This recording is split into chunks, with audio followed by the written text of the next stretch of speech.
Kasi yun ang request ni Aliyah, pagbibigyan namin. Since ako din gusto kong maglaro.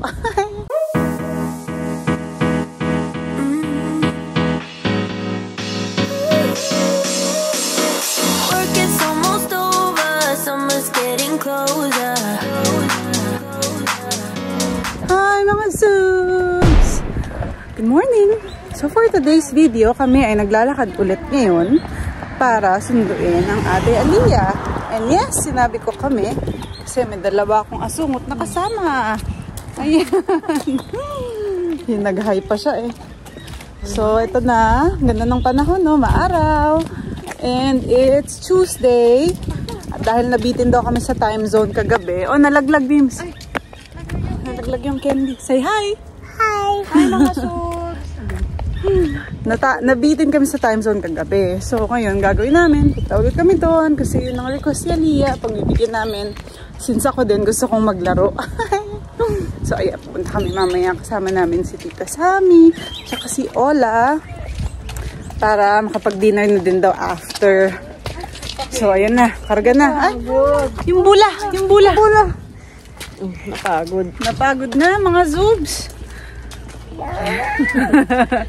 Kasi dun sa school ni Aliyah meron dong playground, so pwede siyang maglaro sandali para naman malibang-libang. Alam nyo, meron siyang sipon, talagang runny nose.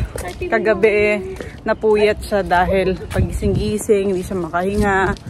Wawa naman, naawa naman ako, so sinabayan ko siya, karga-karga ko sa matulog para naka-upright position. Pero ngayon, okay naman. May sipon pa din, pero ang sigla-sigla niya. Sobra siyang happy. Doon nahihirapan. So, ayan. Sana gumaling na agad. Uminom naman siya, guys, ng gamot. Ayan, anyway. Nandito na kami sa school. I'll be right back. They are crossing. We are crossing. Hi. Say hi. Hi. Oh.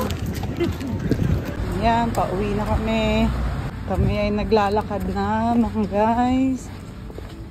Ilang steps na lang. Nasa bahay na kami. Ayan, nagpakarga na si Mimi. Naglaro silang konti ni Aliyah sa playground. Big kids.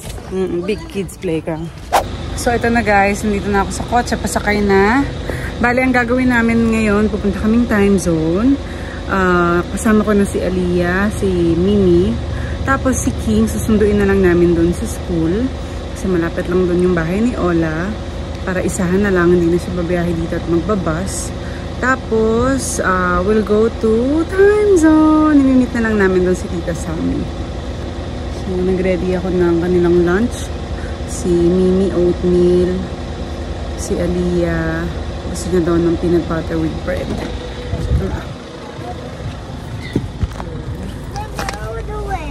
No, matatapon. Hi! May banana to? Wala. Hindi mo nalagyan. Mas gusto niya may banana eh. Hot. Oo, mala na yung nose mo. Oo nga, ikawawad naman. Konti lang. Yummy? No! Hot eh. Hot kaya. Naantay lang namin kay si Andy kasi naglo-load pa siya ng vlog. Pero almost done na siya. Sleepy pa daw. Oh, sleepy po ang lele ko. Lamig! Andito na kami guys sa time zone. Ayan, zone bowling. Pero ang ano niya, Mimi! Oh, ay ginagaya ate niya. Hindi. Doon sa stairs ikaw. I know I messed it up, but get my soul. I feel a love for you that's out of control. Sometimes I feel like I can make you whole. I just can't change my emotions. There isn't anything I wouldn't do to prove that everything I say is true. And if you let me, I can love you. Just can't change my emotions. Come on, love me again.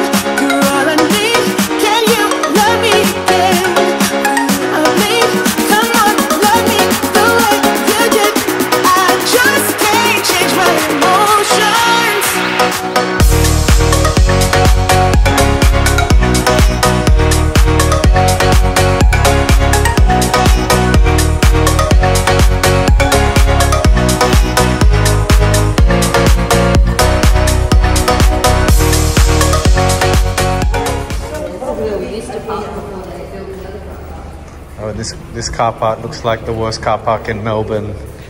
It's just missing the hanging wires. Ang babaw. Alright, isn't it left? Pretty sure it's left. There. So we are back on this street and we're going to Raimon Ramen Izakaya.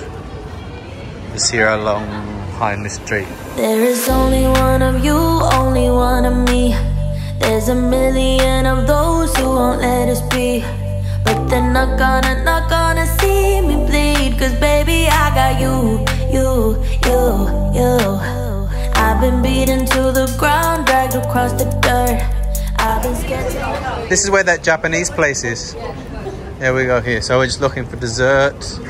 Not sure if it's open. And we saw the guy doing this last time. I think I videoed it on the vlog as well. Casa Blah Blah.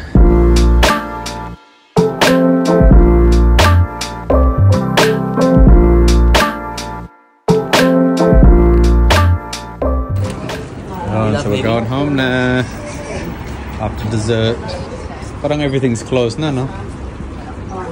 You know, closed now. Hi, memes. Oh, let's go, let's go. Catch the green light.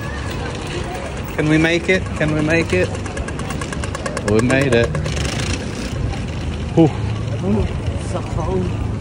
Hello! Yan, kakaligo ko lang mga zoobs. Bale, gusto ko lang din i-vlog sa inyo kasi meron pang nagtatanong tsaka may mga comment akong nare-receive kung ano daw yung night routine ko. Well, basically, na-vlog ko na din dati kung ano yung mga ginagamit ko. But, for the sake of yung mga bago nating mga subscribers, na mga nagko-comment dyan, ito papakita ko sa inyo. So, naligo na ako, tapos nakapag-apply na ako sa face ko ng mga ginagamit ko. Pakita ko lang. So, pagkaligo, kini-cleanse ko yung face ko. So, parang nililinis ko yung face ko ng cleanser. Ang brand na ginagamit ko ay Elizabeth Arden. Ayan siya. Makikita niyo naman, guys. Cleanser siya. So, siya yung panglinis ng face ko after maligo. And then, after that, nilalagyan ko siya ng vitamin serum. Optional lang din kung ayaw ninyo or kung wala kayo nito. Pwede namang hindi nyo lagyan. And then, syempre kailangan maglagay kayo ng night cream o kaya anti-aging cream na moisturizer pwede din. So, in the morning, nagmo-moisturizer ako after this. Hindi ko to palagi ginagamit. Sa gabi ko lang to ginagamit. Sa morning ito. Tapos moisturizer. So, sa gabi muna tayo para hindi kayo malito.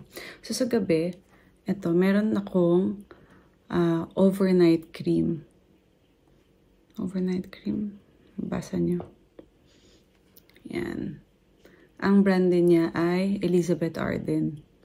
Doon ako bumibili sa department store. Dito. Kasi madami doon. Mga set-set yung binibili ko.